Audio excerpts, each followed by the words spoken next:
सपना recording studio Garhwa.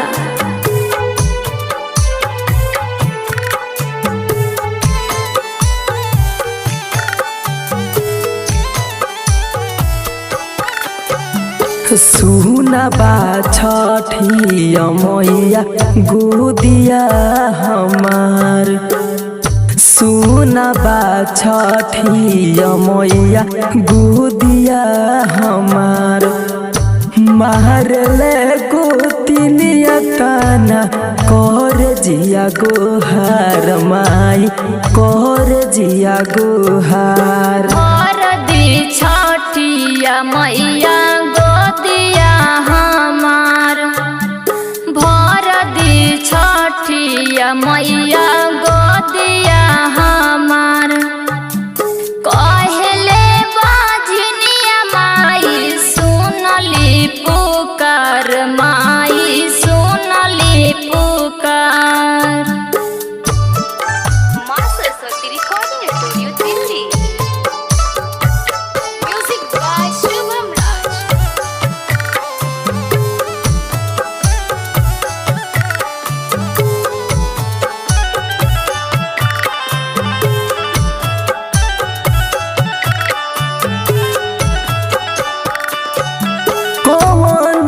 जनमवा में भइल हमसे चूका हो, या जो तकले जननी ना बबुआ के सुख हो।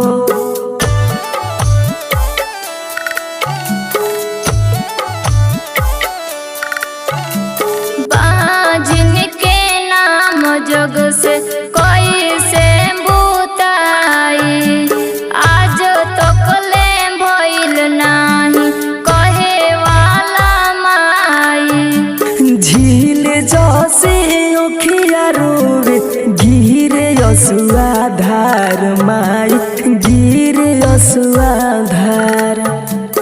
भर दे छठिया मैया गोदिया हमार। Maa Saraswati recording studio Delhi. Music by Shubham Raj.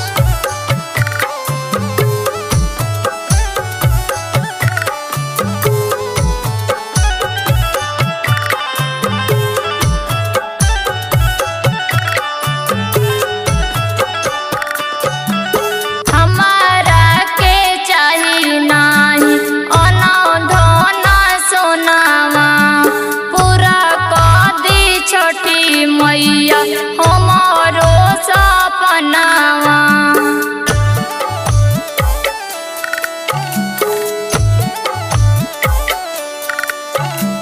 Betway के बिना सुना लागेला गानावा, दूसरा के देखी देखी तरसेला मनावा।